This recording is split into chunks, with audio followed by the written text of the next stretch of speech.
travaillé sur cette affaire-là, à commencer par le maire de Trois-Bassins et son équipe, Madame Jennifer Absit, Madame Tondria. Je voulais également remercier les professeurs de Charny-sur-Meuse. Donc je pense à Cédric Schmitt, je pense à Rémi Maillard, j'espère ne pas oublier de personne, je sais qu'il y a M. Perrotin qui est là derrière, qui est l'agriculteur, si c'est bien ça, qui a découvert, il y a déjà pas mal d'années maintenant, la plaque militaire du soldat Cady. Donc moi je vais vous parler de la Grande Guerre, je vais vous parler aussi de la Réunion dans la Grande Guerre, avec cette exposition que vous avez certainement déjà vue, ce qui s'est passé ici, et puis je vais vous parler de, je pense, la personne la plus connue, le Réunionnais le plus connu au monde, c'est Roland Garros. D'ailleurs, très souvent, on associe Roland Garros à un sportif, un tennisman, qui n'était que occasionnellement, on va dire. Mais si vous interrogez les gens dans le monde entier, souvent, dès qu'on parle de Roland Garros, on pense au tennis. En fait, c'était un sportif, certes, mais c'était surtout un héros de la Grande Guerre, et je vous expliquerai un petit peu son histoire. Alors, pour l'histoire de la Grande Guerre, je pense que les élèves de Charny qui ont travaillé le sujet sont bien au courant de pas mal de choses. Peut-être un tout petit peu moins les élèves de Trois-Bassins, bien que je pense que les professeurs ont dû travailler un petit peu la chose aussi. Donc, on est en 1914 et la guerre démarre. Comment est-ce que cette guerre démarre? Est-ce que quelqu'un sait pourquoi, tout d'un coup, les pays se font la guerre? Oui? Alors, c'était pas en Autriche, c'était en ex-Yougoslavie, à Sarajevo. Effectivement, c'était un assassinat. On a assassiné l'héritier du trône d'Autriche-Hongrie. Effectivement, ça se passe en juin 1914. Et on assassine par un coup de feu cet héritier qui s'appelle François Ferdinand. Et alors là, ce qui se passe, c'est que les pays, les uns avec les autres, avaient créé des accords, des alliances. Ce qui fait que quand un pays est attaqué, eh bien un autre pays le défend et ainsi de suite. Et au bout d'un mois, on a presque tous les pays d'Europe qui se déclarent la guerre les uns contre les autres. Alors on a deux grands blocs. On a un bloc qui est constitué par l'Allemagne, l'Autriche-Hongrie, la Turquie et puis accessoirement l'Italie dans un premier temps. De l'autre côté, on a la France, on a la Grande-Bretagne, on a la Russie.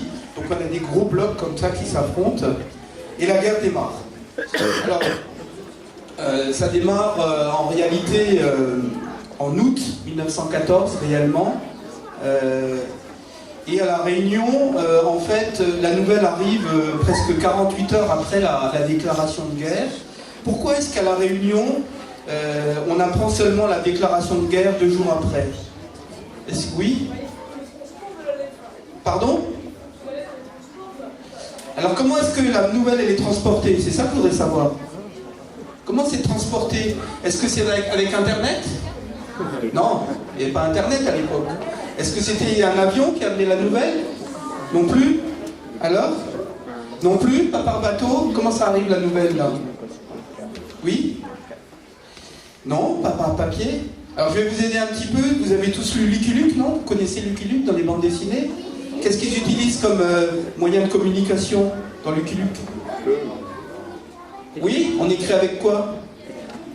Oui? Ça s'appelle le télégraphe. D'accord? Télégraphe, ça part avec des télégraphes. Hein? Vous avez tous vu, on appuie sur des boutons, il y a des signaux électriques et c'est transmis par câble. Alors ça passe par la Méditerranée, ça arrive à Djibouti, en Afrique du Sud, ça passe par Maurice et ça revient ici. Donc vous voyez un peu le temps que ça peut prendre. En réalité, c'est que le 4 août 1914 qu'à La Réunion, eh bien, on apprend la mobilisation, la déclaration de guerre et tout ça. Dès le 4 août, dans les mairies, toutes les mairies, les 24, il n'y avait pas 24 communes à l'époque, mais il y avait une vingtaine de communes déjà, sur les placards des mairies, sur les portes des mairies, il y avait l'ordre de mobilisation.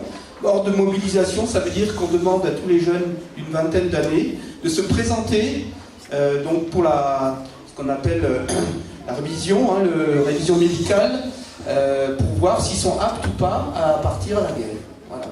Et donc, on a des milliers de jeunes gens qui se présentent. des jeunes Réunionnais qui se présentent et qui vont savoir si oui ou non on va les déclarer aptes à partir de la guerre. Alors il se trouve que dans les premiers mois, en réalité, il n'y a que 30% des Réunionnais qui sont aptes à partir. Alors pourquoi est-ce qu'il y a si peu de jeunes gens qu'on estime aptes au service militaire? Pourquoi est-ce que 70% d'entre eux, dans un premier temps, ne sont pas reçus? Tu lèves le doigt? Tu connais la réponse? Pourquoi? Oui, tu lèves le doigt.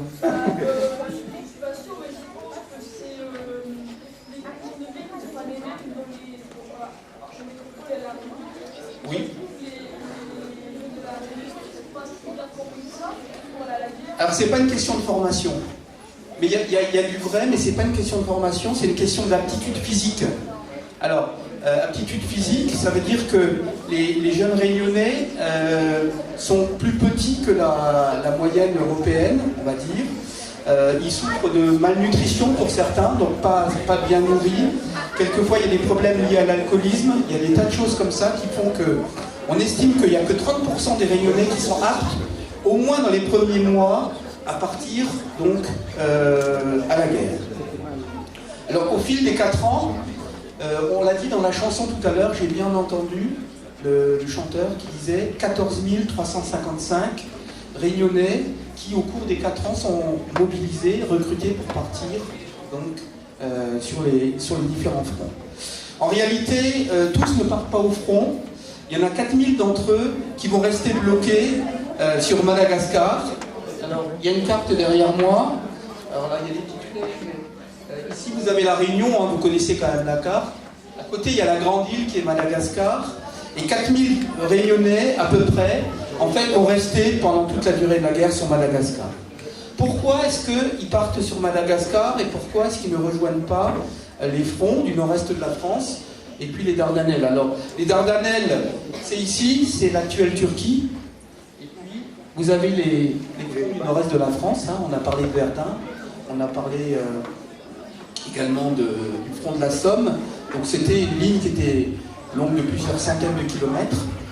Et pas mal de Réunionnais sont partis d'ailleurs dans les Dardanelles et je vous expliquerai tout à l'heure pourquoi. Alors je reviens sur Madagascar. Pourquoi est-ce qu'on a 4000 Réunionnais qui restent bloqués à Madagascar? Est-ce que quelqu'un le sait? Non? Alors, comme dirait Sarkozy, je vais vous le dire alors. Je vais vous le dire, vous voulez le savoir, je vais vous le dire. Tout simplement parce que en 1914, il y avait pas mal de soldats métropolitains qui étaient bloqués à Madagascar pour faire ce qu'on appelle du maintien de l'ordre.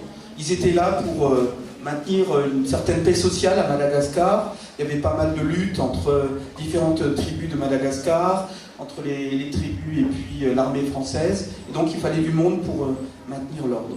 Or, quand il y a la déclaration de guerre, ces métropolitains-là sont, entre guillemets, demandés pour repartir en métropole. Et du coup, il y a un vide qui se crée, et ce vide est comblé par les Réunionnais qui vont les remplacer, tout simplement. Donc 4000 personnes, ça fait du monde, hein, sur 14 000. Ce qui fait qu'en réalité, on a à peu près 10 000 Réunionnais qui vont partir, comme je l'ai dit tout à l'heure, soit sur le front turc, soit ce qu'on appelle le front d'Orient, soit sur les fronts du nord-est de la France. Alors pourquoi est-ce qu'à partir de 1915, beaucoup de Réunionnais sont envoyés justement en Turquie et pas en France? Est-ce que quelqu'un le sait? Non? Ben, je vais vous le dire. Tu voulais dire? Tu as une idée?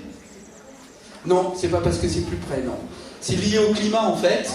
Alors il se trouve que dans les Dardanelles, il y a également ce qui existe ici, le paludisme. Hein. Vous connaissez le paludisme, hein, c'est les moustiques qui donnent des maladies. D'ailleurs, on en parle pas mal aujourd'hui en ce moment, la dengue, hein, le chikungunya. Tout ça, c'est des formes de paludisme. Et l'état-major français suppose, je dis bien suppose, que les Réunionnais, d'une part, vont être plus acclimatés au climat un peu plus chaud en été, mais pas forcément en hiver, et surtout qu'ils sont immunisés contre le paludisme, et que si les moustiques turcs les piquent, eh bien, ils ne sont pas malades. Or, c'était une erreur, parce qu'on le voit hein, sur le nombre de Réunionnais qui sont morts. Beaucoup sont morts de maladies, et notamment du paludisme, tout simplement parce que ce n'était pas la même forme du paludisme que celle qu'on connaît ici. Voilà. Il y a différents virus, c'était pas le même virus. Et puis, tout simplement, l'état-major s'est trompé, il envoie les jeunes réunionnais en nombre là-bas en Turquie, et puis beaucoup meurent de maladie. Voilà l'explication. Alors, je reviens sur le début de la guerre, on est en 1914, les pays se déclarent la guerre les uns contre les autres, et les Allemands avancent très très vite. Ce qui fait qu'en un mois, alors il y a eu des combats très importants dans l'est de la France, dès août 1914. D'ailleurs, il y a un monsieur qui est au fond de la salle qui s'appelle Thierry Quirier, c'est le grand-père, c'est ça, ou l'arrière-grand-père? Arrière-grand-père. Dont l'arrière-grand-père est décédé des tout premiers jours de la guerre, dans ma terre natale, hein, puisque je suis originaire de l'est de la France, et il est mort sur ces champs de bataille-là. Ça a fait des milliers de morts en quasiment quelques jours. Et les Français, comme souvent hein, d'ailleurs, perdent la bataille contre les Allemands. C'est déjà la deuxième fois, puisque en 1870, les Allemands étaient déjà venus et ils avaient gagné très rapidement. Et on refait l'histoire, la même histoire. Les Allemands sont stratégiquement plus au point que les Français. Et puis voilà. Alors, les Français perdent beaucoup de terrain en quelques semaines, si bien qu'à, je dirais, à un mois du début de la guerre, ils sont plus qu'à 250 ou 300 km de Paris. Alors imaginez bien que si les Allemands arrivent à Paris, qu'est-ce qui se passe? Qu'est-ce qui se passe si les Allemands prennent Paris? Est-ce que quelqu'un a une idée? Oui? Tu sais pas? Oui? Voilà, on est vaincus, les Français sont vaincus, Paris c'est la capitale, si la capitale est prise, c'est terminé. Donc il faut absolument bloquer les Allemands pour pas qu'ils aillent plus vite et plus loin. Si on perd Paris, la guerre est perdue. Et alors l'état-major a une idée de génie, 1914, il décide de mobiliser des véhicules pour acheminer du matériel, des hommes, de la nourriture, pour bloquer les Allemands, notamment sur Verdun. Alors je suppose que les jeunes gens de la Meuse ils connaissent assez bien cette histoire. Peut-être que les enfants de Trois-Bassins la connaissent moins bien. Du coup, est-ce que je m'adresse aux enfants de Trois-Bassins? Qu'est-ce qu'on mobilise comme véhicule pour acheminer les hommes, le matériel, la nourriture et bloquer les Allemands à Verdun? Qu'est-ce qu'on utilise comme véhicule? Vous savez ça? Oui? Non? Les tanks, alors effectivement, c'est pas une aussi mauvaise réponse, mais t'imagines bien que faire venir des tanks de Paris, ils partent de Paris. Hein. Et les tanks, ils sont inventés un petit peu plus tard, à partir de 1916, et notamment un constructeur automobile que vous connaissez tous, avec un petit losange. C'est qui ce constructeur là? Renault construit des tanks. Ça va commencer vers 1916, mais là, on est en 1914. Donc ça pas encore, les tanks ne sont encore pas là. Mais qu'est-ce qu'on utilise comme véhicule? Allez, je vous écoute. Vous savez pas? Des sous-marins, des hydravions? Oui? Fourgons? Non, pas des fourgons, mais je vais vous aider un petit peu. C'est des voitures en réalité, mais des voitures un petit peu spéciales. Des voitures? Oui? Des jeeps? Non, les jeeps, ça c'est après, ça c'est les Américains. Deuxième guerre mondiale. Allez, je vais vous donner la réponse. On utilise des taxis, ce qu'on appelle les taxis de la Marne. Donc, tous les taxis sont réquisitionnés. Donc, les taxis, vous voyez ce que c'est un taxi, hein, c'est pour transporter les gens, on paye, etc. Et là, l'état-major dit, on réquisitionne les taxis. Tous ces taxis, c'est des centaines de taxis qui vont partir avec du matériel, des hommes, de la nourriture, et qui vont arriver sur Verdun pour bloquer les Allemands. Voilà. Et on appelle ça, bon, les gens de la Meuse le savent, hein, la voie sacrée. Hein, c'est jour et nuit, des taxis se suivent et amènent tout ça pendant comme ça des semaines et des mois. Et c'est ce qu'on appelle les taxis de la Marne. Donc là, on est en 1914. Alors les Meusiens, si jamais je dis des bêtises, hein, vous me rectifiez, mais je pense que vous connaissez bien cette histoire-là. C'est la voie sacrée et aujourd'hui encore, elle est bien délimitée avec des bornes assez hautes, assez spéciales. Et on peut visiter ces lieux de mémoire, donc la voie sacrée. Donc 1914, on arrive à bloquer les Allemands. Et comme ils avaient été très vite au départ, on appelle ça la guerre de mouvement. Tout d'un coup, ça devient une guerre de position. On stoppe. Et qu'est-ce qui se passe? On commence à creuser quoi? Qu'est-ce qu'on creuse? Des tranchées. Oui, des tranchées. Les Allemands creusent les tranchées, les Français creusent des tranchées. Ils se font face, ils s'enterrent. Pourquoi est-ce qu'on creuse des tranchées d'ailleurs? Pour se couvrir des balles. Oui, qui est-ce qui a parlé? C'est ça. Quand on est sous la terre, c'est un peu plus difficile de vous tirer dessus. Donc c'est ça l'idée, on creuse des tranchées. Et quelquefois, les tranchées se trouvent très proches les unes des autres. Quelquefois, on est à quelques mètres, hein, d'ici au mur, là, 5-6 mètres. On peut même s'entendre, ils s'entendent parler. Les Allemands entendent les Français entendent les Allemands. Tu veux dire quelque chose? Ok. Alors, il se trouve qu'il y a il y a un film d'ailleurs qui s'appelle Joyeux Noël avec Danny Boone. Vous connaissez Danny Boone, hein, l'humoriste? Vous connaissez? Il y a un film avec lui qui s'appelle Joyeux Noël. Alors c'est une anecdote hein, dans l'histoire de la Grande Guerre, mais ça a réellement existé. C'est à Noël 1914. Et le 24 décembre, en fin d'après-midi, les Allemands arrêtent de tirer sur les Français arrêtent de tirer sur les Allemands, ils déposent les armes, et ils se retrouvent tous pour un repas ensemble. Donc ça, c'est quand même une histoire qui a existé. Ça ne s'est pas généralisé hein, sur partout, mais quand même ça a existé. Ça veut dire que les hommes qui se font la guerre sont quelquefois capables d'arrêter, au moins le temps d'une trêve, le temps de Noël, et ils ont fait un repas ensemble, les Allemands et les Français. Ils ont d'ailleurs été punis par leur chef, puisque les chefs ne voulaient pas que les soldats puissent fraterniser. Hein, ils ont été sévèrement punis, mais ça a existé. C'est un très beau film que je vous encourage à regarder. Aujourd'hui, vous avez tous les moyens sur Internet, avec Netflix et autres. Vous pouvez aller regarder ce film. C'est un très très beau film qui s'appelle donc Joyeux Noël. Alors, donc là on est en 1914. La guerre commence à... C'est le cas de le dire, de s'enterrer. Ça va durer plusieurs années où finalement les lignes ne vont plus beaucoup bouger. Alors ça bouge hein, au fil des mois et au fil des années, mais on va sacrifier des milliers de soldats qui vont être tués pour gagner 100 mètres, 200 mètres. Et puis quelques semaines après, ça va être le contraire. Il y a notamment le fort de Vaux, hein, que vous connaissez sûrement, qui est tout près de chez vous. C'est pris une fois par les Allemands, c'est repris par les Français, repris par les Allemands. Ça n'arrête pas. Et c'est des sacrifices avec des milliers d'hommes.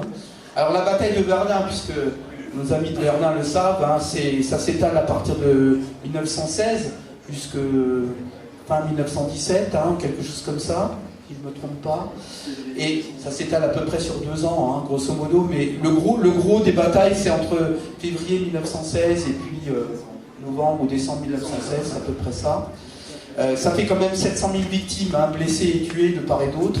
C'est énorme. 700 000 victimes, c'est presque l'équivalent de la population entière de la Réunion. C'est comme si toute la population de la Réunion était rayée de la carte. Voilà.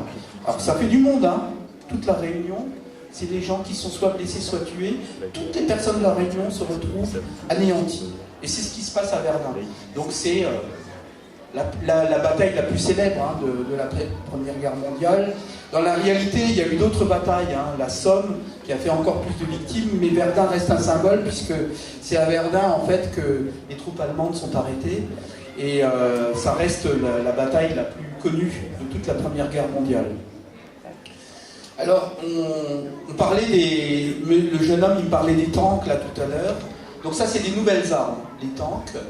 Mais il y a eu d'autres armes qui ont été utilisées, et là, je vais vous laisser un peu la parole. Qu'est-ce qu'on utilise comme arme qu'on n'avait jamais utilisée dans aucune guerre avant? Oui? Les canons. Les canons, ça existait déjà, mais... Alors, qui est-ce qui a dit les canons?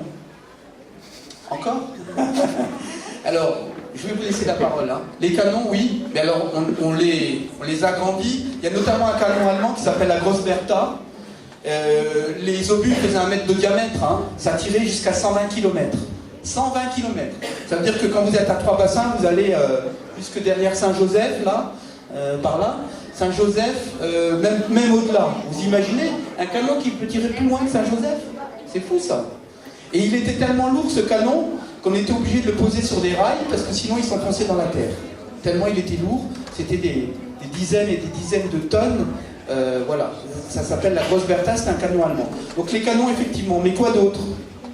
Mitraillettes, effectivement, ça existait un petit peu avant, mais on les a beaucoup utilisées, mitrailleuses, mitraillettes, pendant la Première Guerre mondiale.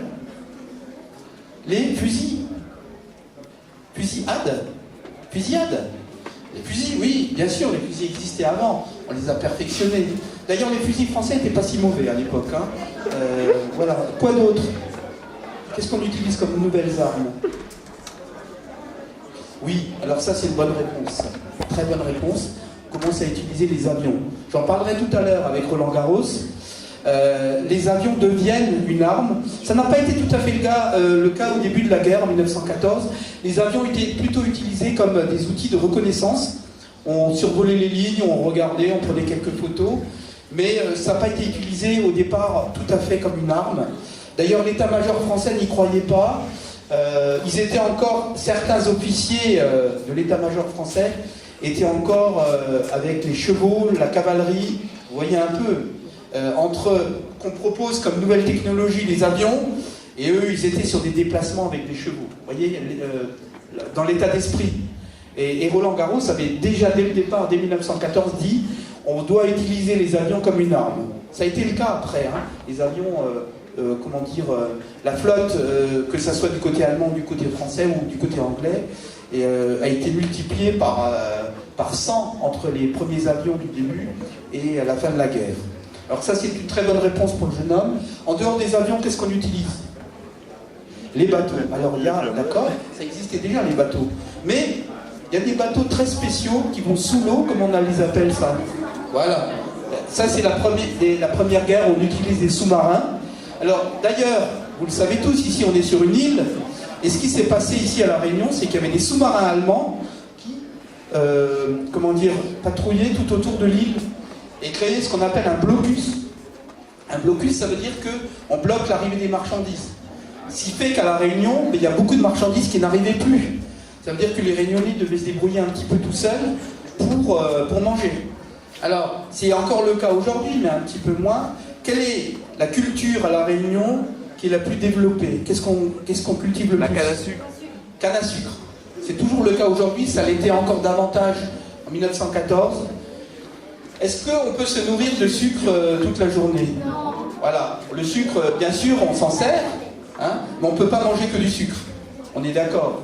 Ce qui fait que, dès 1914, le gouverneur de l'époque avait dit vous devez cultiver autre chose que du sucre, vous devez planter autre chose. Planter des carottes, planter des salades, plein de choses comme ça. Des breads, ça existait déjà, mais on a encouragé des pommes de terre, des choses comme ça, pour que les Réunionnais puissent, entre guillemets, avoir une autonomie et ne pas être dépendants des bateaux qui arrivent, d'autant plus qu'ils n'arrivaient plus à cause des... Je l'ai dit, pourquoi ils n'arrivaient plus les bateaux? À cause des... Sous-marins. À cause des sous-marins. Ils avaient peur des sous-marins. Voilà ce qui s'est passé pendant 4 ans. Les Réunionnais ont dû changer leurs habitudes de cultiver pour pouvoir survivre. Même le riz il venait souvent de Madagascar.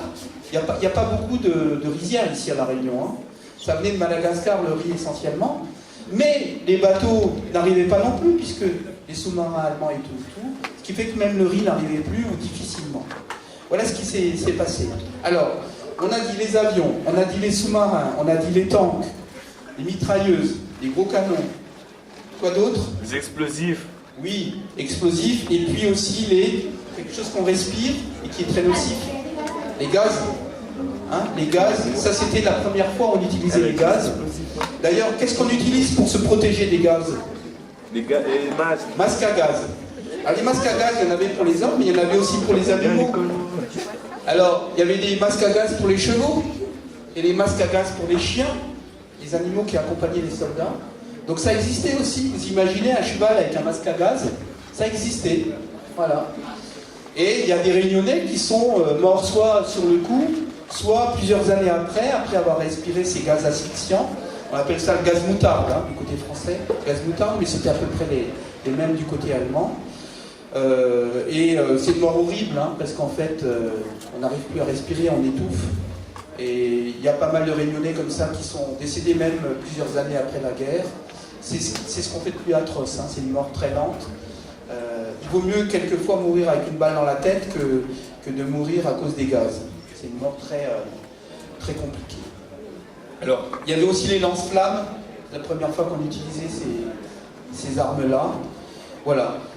Alors, je voulais aussi vous dire que pendant cette guerre-là, il y a eu le développement de la médecine, notamment de la chirurgie. Vous savez ce que c'est la chirurgie, hein, quand on opère quelqu'un?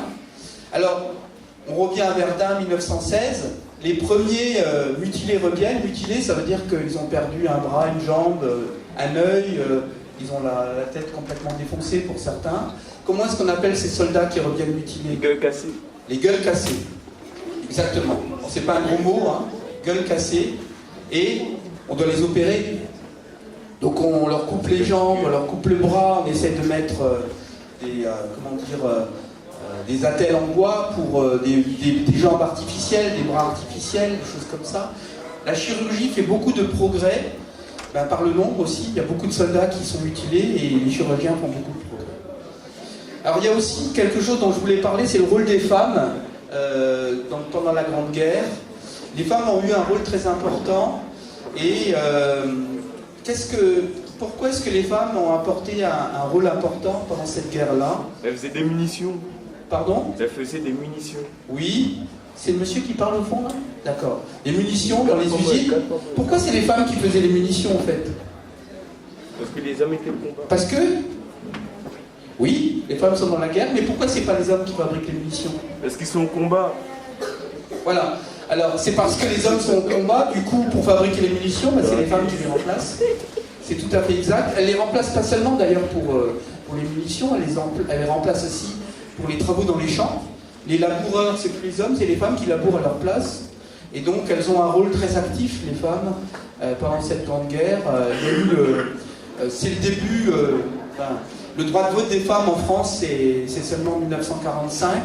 Les souvenirs sont bons. Donc il faut encore attendre plus de 20 ans pour qu'elles aient le droit de vote. Mais c'est à partir de ce moment-là où les femmes commencent à avoir... on reconnaît leur rôle dans la société. Et on appelle ça l'émancipation. C'était le début. Début où on reconnaît que les femmes ont joué un rôle essentiel dans la conduite de la guerre. Alors on revient sur Verdun, 1916, grande bataille. Comme je l'ai dit tout à l'heure, les Français attaquent, ils se font prendre du terrain par les Allemands et ainsi de suite. Ça dure comme ça pendant des mois et des mois. Il fait froid. Les Réunionnais, ils voient de temps en temps de la neige sur le piton des neiges, mais c'est relativement, un phénomène qui dure à peine quelques heures. Et le piton des neiges, il est à 3000 mètres. Ça arrive une fois de temps en temps. Mais la plupart des Réunionnais, la neige, ils ne connaissent pas, quoi. Vous avez une idée, hein, quand on va dans le congélateur, on voit que c'est froid. Voilà, c'est ça. Mais à Verdun, en février, par exemple, il peut faire moins 10, moins 15, voire moins 20 degrés.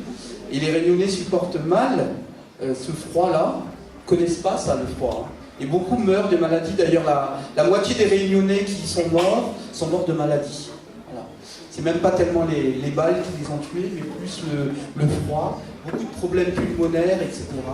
Il faut comprendre, hein, quand on est habitué toute sa vie dans un climat tropical, quand on se retrouve avec moins 10 ou moins 20 degrés, c'est très difficile. Voilà. Alors certains meurent du froid, d'autres, comme je l'ai dit tout à l'heure, sont morts du paludisme, les Dardanelles. Voilà un petit peu. Alors il y a cette grande bataille qui fait 700 000 morts à Verdun, mais il y a d'autres batailles aussi. Et il n'existe aucun régiment où on a uniquement des Réunionnais. Il existe des régiments où on trouve, par exemple, des tirailleurs sénégalais, des Spahis, des Marocains, etc. Mais il n'y a aucun régiment où on retrouve que des Réunionnais. Les Réunionnais sont mélangés à l'ensemble des régiments qui existent. Donc, il y a une certaine mixité qui existe entre les Réunionnais qui viennent. Puis, il y a aussi des soldats qui viennent d'Asie, toutes les colonies françaises, mélangées avec les métropolitains. Quelquefois, ils reçoivent un colis de leur famille, on leur met un petit carry là-dedans.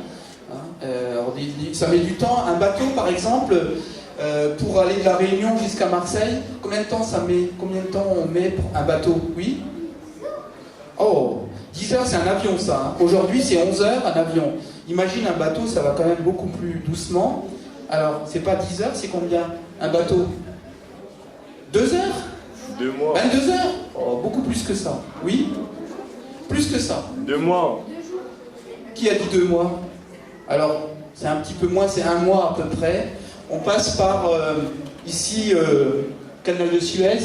Hein, on contourne Madagascar, on passe par le canal de Suez et on arrive à Marseille. La plupart des Réunionnais arrivent à Marseille et ensuite ils sont dispatchés. Voilà. Ça met 1 mois un bateau. Alors imaginez un carry, il est arrivé, il était un petit peu pourri, oui. Alors on ne mettait pas que du curry, on pouvait mettre des fruits, des choses comme ça, mais souvent les marchandises arrivaient, elles étaient plus en très bon état. Mais les Réunionnais étaient quand même contents parce qu'ils recevaient un cadeau de leur famille. Ils pouvaient s'écrire quand même, hein. Ils pouvaient s'écrire. Et on a retrouvé des lettres en créole comme ça, où ils écrivaient à leur famille. Si vous avez des professeurs qui s'intéressent à la question, sur Internet, on peut retrouver quelques lettres de poilus réunionnais qui écrivent en créole. C'est assez touchant d'ailleurs, ça existe. Alors, donc là, on est en 1916, la grosse bataille. Et puis, il y a un élément déterminant. Alors, combien il me reste de temps, là? Parce que je... Un quart d'heure, 20 minutes. Bon, on passera aux questions-réponses après. Donc là, il y a une chose déterminante en 1917 qui arrive. Quelle est la chose déterminante qui va faire basculer la guerre? 1917. Alors je sais, hein, vous êtes jeune, vous ne connaissez pas forcément toute cette histoire, mais peut-être que du côté de la Meuse, là, il y a un jeune homme, 1917, qu'est-ce qui se passe? Voilà. Bon, lui, il est fort, hein, il a l'air doux en histoire. Effectivement, 1917, c'est l'arrivée des Américains. Alors, ils ne sont pas des très très bons soldats, les Américains, mais psychologiquement, ça crée quand même un choc. D'ailleurs, c'est les Français qui les entraînent, les Américains. Ils sont mal équipés, ils sont pas habitués au combat, mais pour autant, ils arrivent quand même en nombre et ils commencent à, comment dire, la ligne de front allemande commence à se déliter un petit peu et les Allemands commencent à reculer à partir de 1917. Et c'est effectivement déterminant, l'arrivée des Américains.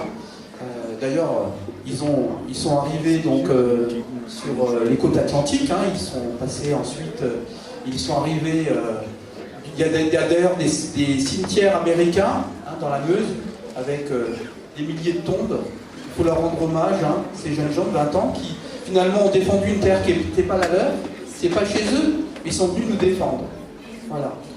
Alors, l'arrivée des Américains en 1917, et puis les Allemands refluent. Et quelle est la date de la fin de la guerre? Ça se termine quand, cette guerre-là? Allez, vous connaissez tous cette date-là? Oui? Pas 1918, mais le jour, je veux connaître le jour. C'est quoi le jour? 11 novembre. Parfait. Le 11 novembre, c'est une date importante. D'ailleurs, le 11 novembre dernier, c'était le centenaire, ça veut dire que ça faisait 100 ans que la guerre avait cessé.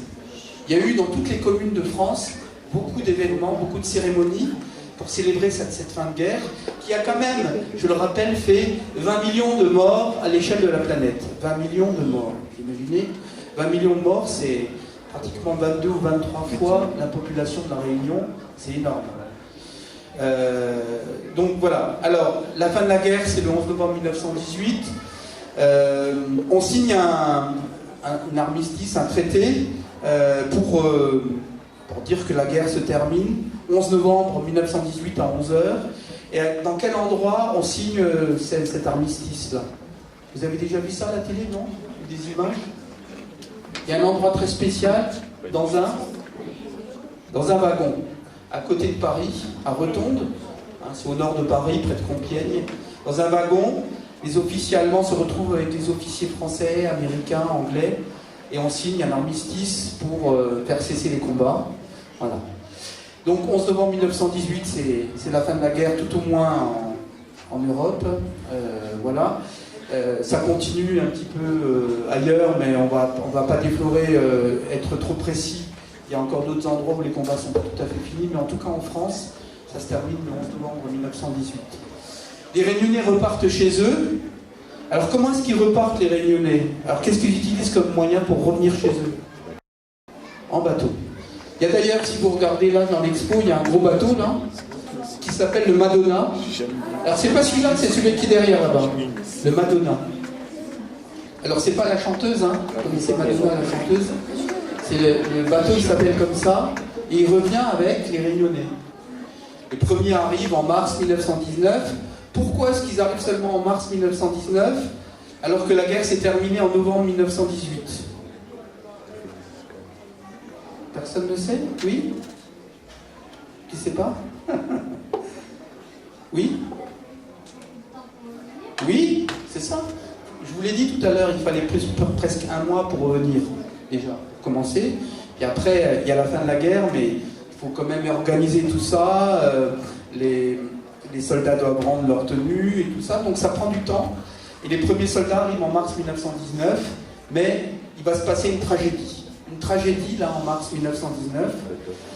Il y a, et c'est marqué dans le panneau d'à côté, la grippe coloniale, qu'on appelle également la grippe espagnole, et qui va faire des milliers et des milliers de morts.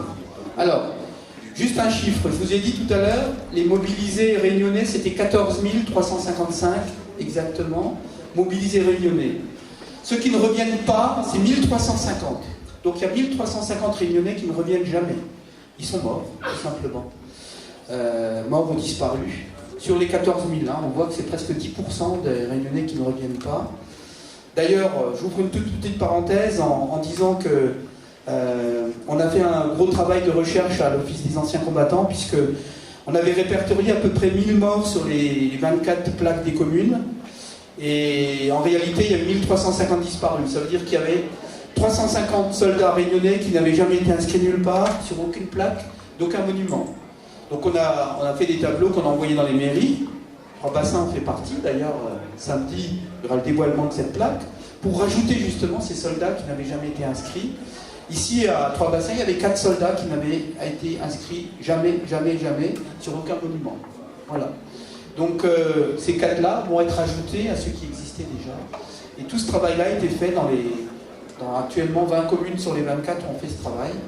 Et c'est important parce qu'un soldat qui est mort pour la France, je pense que la nation doit lui rendre un hommage. C'est le minimum qu'on puisse faire, c'est au moins de l'inscrire sur un monument. Or, il y avait 350 réunionnais qui n'avaient jamais été inscrits. Ils étaient complètement tombés dans l'oubli. Ça veut dire que c'est comme s'ils n'avaient jamais existé. Voilà. Donc on répare tout ça. Alors je reviens sur la grippe coloniale. Ils reviennent en fait, certains soldats reviennent avec une maladie qui s'appelle la grippe espagnole ou grippe coloniale. C'est une maladie qui se transmet assez vite, rien que par le toucher. Hein. Il suffit de toucher quelqu'un, on transmet le virus, et les gens meurent par milliers. On estime qu'il y a plus de 7000 morts de la grippe coloniale. Alors, tout confondu, hein. C'est-à-dire que c'est pas seulement des soldats qui meurent, mais c'est aussi des femmes, des enfants, des personnes âgées, des gramounes, des marmailles. Toutes ces personnes meurent avec cette grippe espagnole là. Il y a eu une erreur qui a été faite par l'état-major français. Les soldats étaient tellement contents de rentrer que dès que le bateau est arrivé au port des Galets, là, au port, ils sont rentrés chez eux. Mais normalement, dans ces cas-là, on fait ce qu'on appelle la quarantaine. Quarantaine, c'est-à-dire qu'on bloque les bateaux pendant 40 jours, les soldats, ils ne sortent pas. Parce que 40 jours, c'est le délai au-delà duquel on pense que si quelqu'un a une maladie, eh bien, il ne pourra plus la transmettre, ou en tout cas, ceux qui ne l'ont pas peuvent revenir sans la contracter. C'est un temps où on estime qu'il faut rester isolé du reste de la population. Or, ça n'a pas été fait. À la Grande Chaloupe, par exemple, vous connaissez la Grande Chaloupe, c'est pas très loin d'ici. Eh bien, il y avait, lorsque tout à l'heure on a vu l'histoire de la Réunion, les Indiens qui venaient, les Chinois qui venaient, eh bien, on observait la quarantaine à cause des maladies. Ils étaient isolés à la Grande Chaloupe et ils n'allaient à Saint-Denis ou ailleurs qu'au bout de 40 jours. Or là, 1919, ça n'a pas été respecté. Les soldats reviennent et certains propagent la maladie. On ne sait pas si la maladie, ils l'avaient sur eux ou sur la terre, parce qu'il y avait de la terre qui était dans le fond du bateau. C'était les bateaux qui étaient normalement prévus pour amener de la canne à sucre. Et on devait ce qu'on appelle lester le bateau. Lester, ça veut dire que pour remplacer le poids de la canne à sucre, on mettait de la terre. Et on suppose que dans cette terre, il y avait cette fameuse maladie, qui a d'ailleurs, à l'échelle de la planète, fait des millions de morts, la grippe espagnole. Donc je dis à peu près 7000 morts pour la grippe espagnole à La Réunion, comparé aux 1350 soldats. Ça veut dire que la grippe espagnole, elle a fait plus de morts à La Réunion que la guerre elle-même. C'est un truc incroyable, quoi. Et il se passe qu'il arrive quelque chose, un cyclone en avril 1919. Le cyclone balaye tout et la maladie disparaît presque comme par miracle. Voilà. Il y a eu un pic comme ça. Alors, vous êtes encore trop jeune hein, par rapport à ces mathématiques, mais on appelle ça exponentiel. Ça veut dire que ça va monter très très vite. Et puis ça va presque aussi vite. Voilà. Il y a eu un pic là en avril 1919. Le cyclone arrive, il balaye tout et la maladie stoppe. Heureusement d'ailleurs, parce que à l'allure où ça allait, en quelques semaines, il n'y avait plus personne qui pouvait exister à La Réunion. Voilà l'histoire de la grippe espagnole, vous pourrez regarder les panneaux. Et voilà un petit peu l'histoire telle que j'ai pu vous la raconter. Est-ce que vous avez des questions à me poser? Il me reste encore une dizaine de minutes. Est-ce que quelqu'un voudrait me poser des questions sur ce qui s'est passé ici, les soldats Alors, le monument aux morts. oui. Pardon? Le monument aux morts. Oui. Quand ça a été construit? Alors, les monuments aux morts, dans presque toutes les communes de France, ça démarre dans les années 20. Il y avait d'ailleurs un monsieur qui s'appelle Maginot, qui a d'ailleurs fait construire la ligne Maginot. Dès les années 20, on commence à construire les monuments dans chaque commune. Je rappelle qu'il y a 36 000 communes, donc dans presque chaque commune, il y a un monument aux morts. Celui de Trois-Bassins, je ne connais pas la date, mais je sais que les premiers monuments à La Réunion, ça a été Saint-Paul, la rivière Saint-Louis, et le monument qui est à Saint-Denis, que peut-être les jeunes gens de la Meuse pourront aller voir, qui est très très joli, ça s'appelle la colonne de la Victoire. C'est un magnifique monument, qui n'est d'ailleurs pas une propriété de la ville de Saint-Denis, qui appartient en réalité au département. C'est le département qui a financé la colonne de la Victoire. Donc ça, c'est dans les années 20. Alors, j'en profite aussi, je vous avais dit que je vous parlerais de Roland Garros, je vais quand même en parler 5-10 minutes de Roland Garros. Alors, Roland Garros, il est né à Saint-Denis en 1888. Il y a d'ailleurs une rue qui est consacrée à son nom, la rue où il est né. Et il est né à La Réunion, mais il est parti très rapidement. À l'âge de 4 ans, il repart avec ses parents en Indochine. Son père était un homme d'affaires, il repart avec ses enfants. Donc, en réalité, Roland Garros n'avait que 4 ans ici à La Réunion, mais il est quand même natif d'ici. C'est ça qu'on a nommé l'aéroport Roland Garros. C'est quand même la grande figure de La Réunion, c'est Roland Garros. Il part en Indochine, il va faire ses études à Paris et à Nice. Et puis, il est un grand sportif. Il fait du vélo, il fait du tennis, il fait du football, il fait des tas de choses comme ça. Et il se passionne. Dès les années 1908-1909, il se passionne pour l'aviation. C'est les débuts de l'aviation. Alors les premiers avions, ils sont faits, écoutez bien, avec du bambou. Vous voyez ce que c'est le bambou? Avec du bois de bambou et de la soie, du tissu. On fait des avions avec du tissu et du bambou. Un avion ne pèse pas plus de 100 kg à l'époque. Ça pèse à peine plus lourd qu'un pilote. Vous voyez un peu?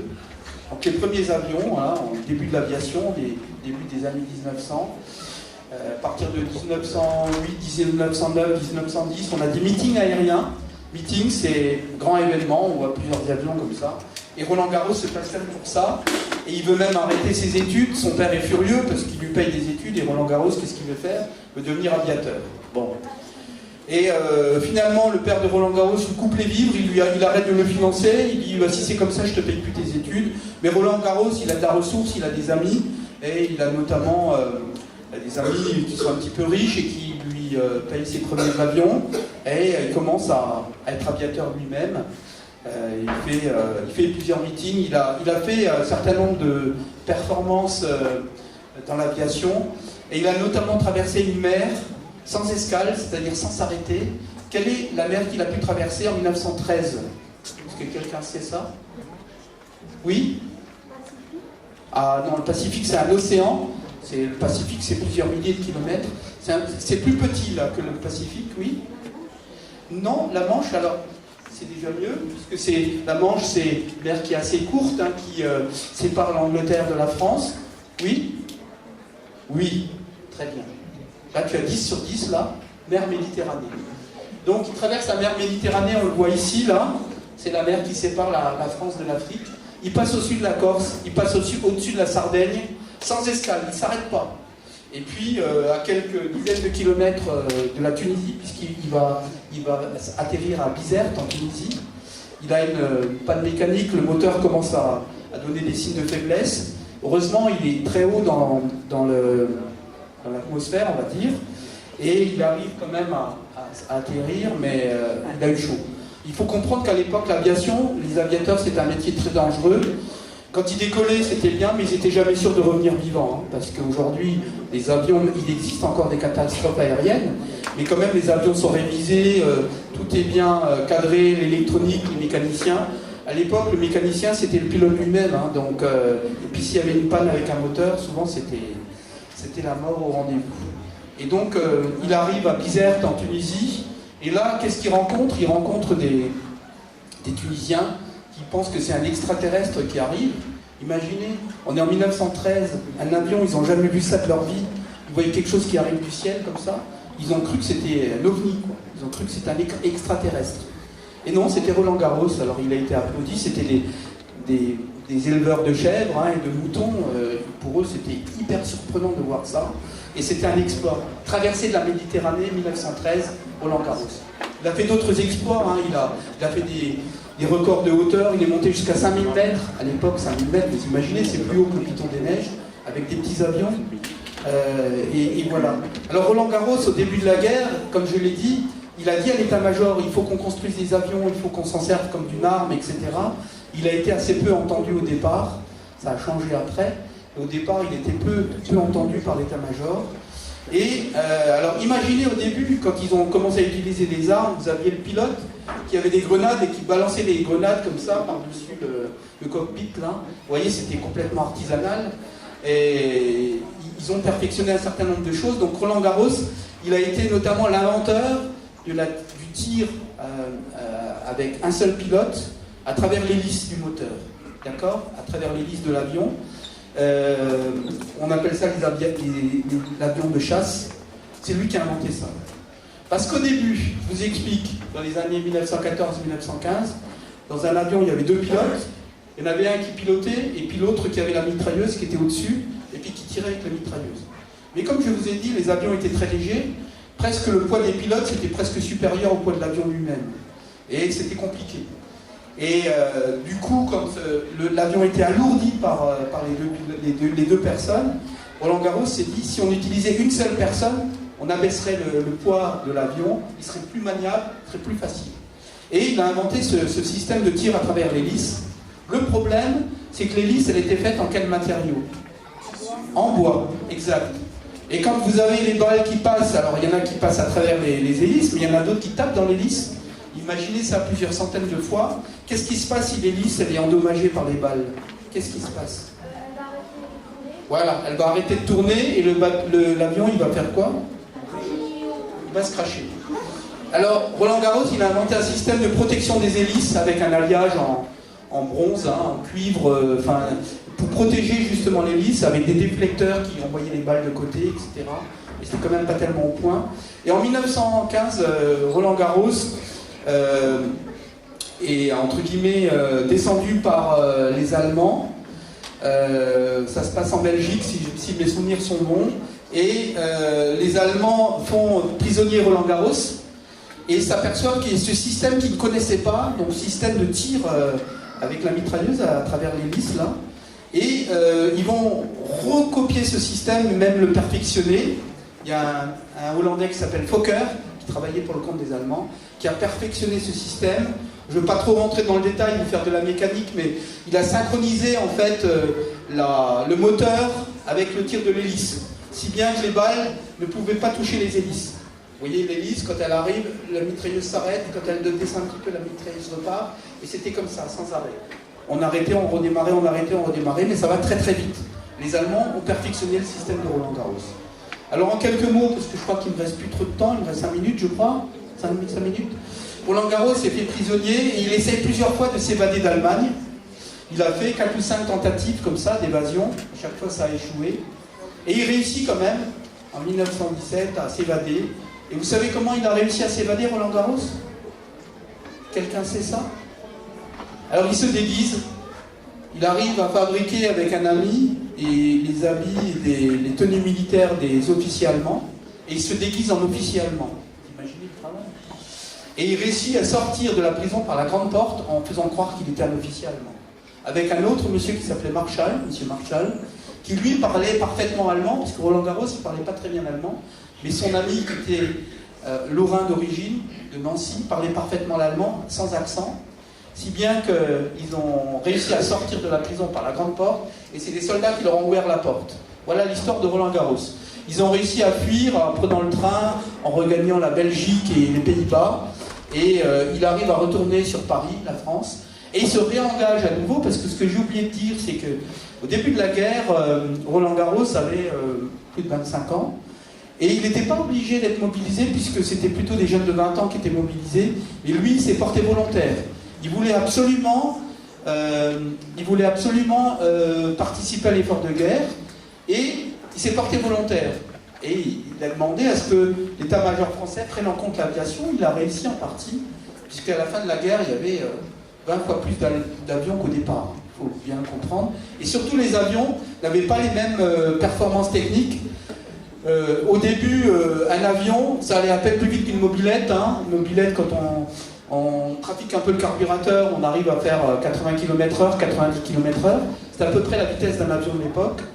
À la fin de la guerre, on avait doublé les performances, en vitesse notamment.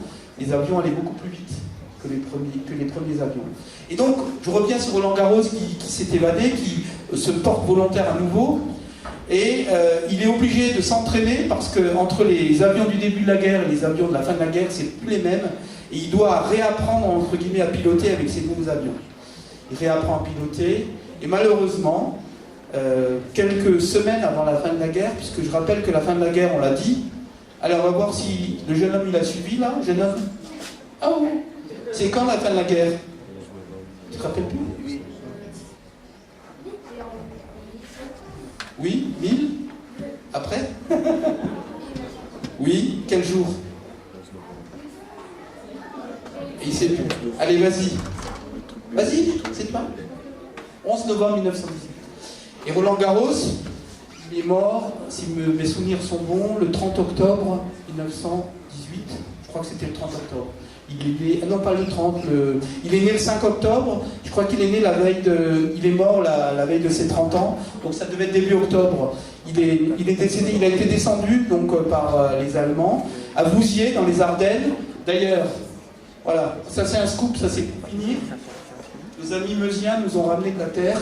C'est de la terre de là où Roland Garros est mort, à Vouziers dans les Ardennes. Et donc, samedi, ça va être mis à l'honneur. Cette terre qui vient donc des Ardennes. Alors, on a de la terre qui vient de Charny-sur-Meuse, où on a retrouvé le médaillon de Joseph Cady. Et on a aussi de la terre là où Roland Garros est mort. Et tout ça, c'est symbolique. Je vais la donner à M. Maillard pour ne pas la perdre, ça c'est important. Et donc, il décède en octobre 1918, et la fin de la guerre c'est le 11 novembre, vous voyez qu'il s'écoule à peine quelques semaines entre le moment où il meurt et le moment... À quelques semaines près, Roland Garros revenait vivant de la guerre, voilà, c'est comme ça. Et donc, c'est un personnage qui est très connu, on a d'ailleurs une statue. Où est-ce qu'elle est la statue de Roland Garros, ici à La Réunion? C'est où ça? Oui, au Barachois, une statue de Roland Garros. L'aéroport, il porte son nom, c'est pas un hasard non plus. Et donc Roland Garros c'était quelqu'un de très sympathique, très humain. C'était pas un sanguinaire. Il a pas tué beaucoup d'Allemands. Je crois qu'il a tué 5 Allemands au cours des combats, comparé à des gens comme Gilmer ou du côté allemand le Baron Rouge où c'était des dizaines et des dizaines de personnes. Il a entre guillemets sur son tableau de chasse, il a que 5 morts.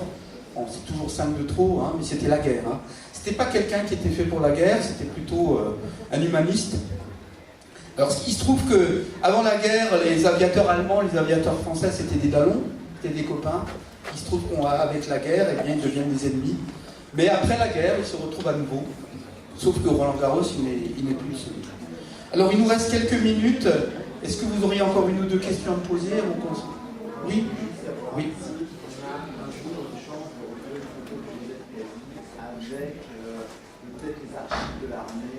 Alors, ça c'est une question qui est récurrente. Il y avait 14 000 soldats. Il n'y a pas 14 000 photos, hein. Ça c'est sûr et certain. Ne faisaient des photos que les gens qui étaient d'origine riche. Hein. On retrouve les Fouques, on retrouve les Adam de Villiers, je ne sais qui. Les gens qui avaient de l'argent avaient des appareils photos, mais c'était très peu nombreux ici à La Réunion. Très peu, on a très peu de photos.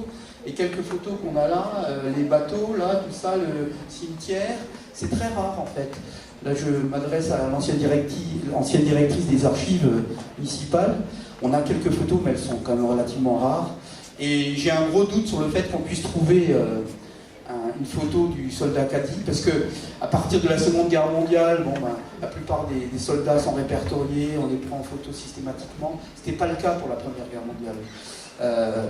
Les appareils photo ici à La Réunion, c'était quelques dizaines d'appareils peut-être sur l'ensemble de l'île.